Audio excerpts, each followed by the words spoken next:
মামুনুর রশিদ। মামুনুর রশিদ।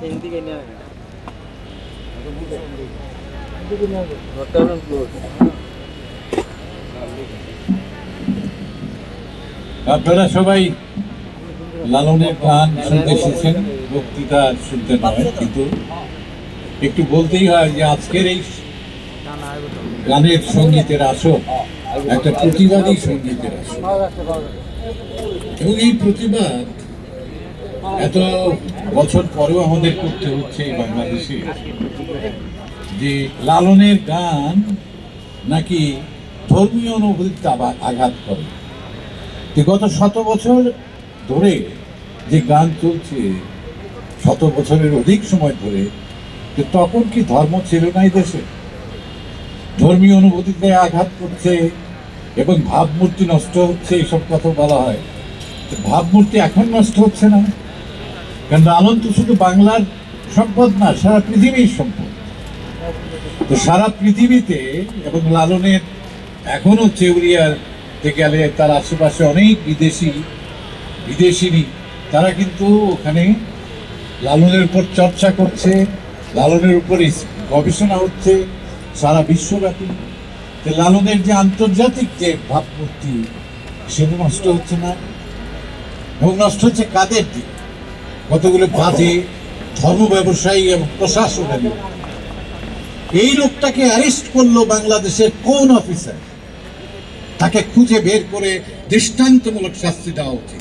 কোন পুলিশ তাকে গ্রেফতার করবে? তাকে জজ সাহেব বা ম্যাজিস্ট্রেট এতদিন কেন আটকে রাখে?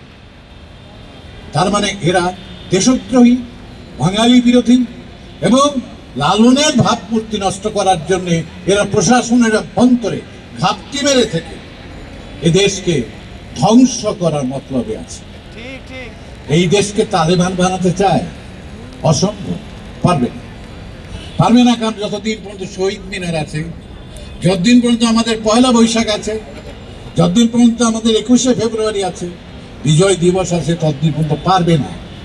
কিন্তু এই প্রচেষ্টাকে, এই সরকারের অধীনে যে আমলারা, যে প্রশাসন, যে পুলিশ এই কাজটি করেছে, তার দৃষ্টান্তমূলক শাস্তি আমরা আশা করছি, এবং এটা দ্রুত হওয়া উচিত। ওই বিচারের নামে বিলম্ব করে নয়, দ্রুত হওয়া উচিত। লালনের বাণীতে অসাম্প্রদায়িকতা আছে, আন্তর্জাতিকতা আছে। নানান বরং গাভীরে তার আকি বরং দুধ, জগত ভর্মিয়া দেখি আকি মায়ের দুধ। তো এই কথাটা কে বলতে পারে? যার মধ্যে আন্তর্জাতিকতা ভাব আছে, যার মধ্যে ধর্মীয়, যে ধর্ম নিরপেক্ষতার জন্য আমাদের দেশ স্বাধীন হয়েছিল, সেই বাণী কে ছড়িয়েছে? কে? শত শত বছর ধরে আমাদের এই বাংলায় এই বাউলরা ঘুরে ঘুরে শান্তির বাণী ছড়িয়েছে, একটা অসাম্প্রদায়িকতার বাণী তারা ছড়িয়েছে। তাদেরকে একটা শেয়ার করার জন্য এই অপরাধে তাকে শাস্তি দিতে হবে। আমরা অত্যন্ত ঘৃণার সঙ্গে এই উচ্চারণ করছি যে এদের দৃষ্টান্তমূলক শাস্তি পাওয়া উচিত।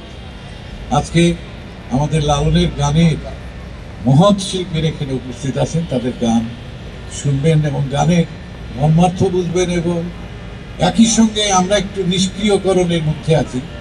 আমাদের প্রত্যেকেরই যে যার জায়গা থেকে এর প্রতিবাদ করা উচিত, এবং জোটের যে সংগঠনগুলো আছে ঢাকার বাইরে, আমি অনুরোধ করবো আপনারা একটু জেগে উঠুন, একটু সক্রিয় হন, সেখানেও লালনের এরকম সঙ্গীতের আসর করেন, প্রতিবাদ করেন।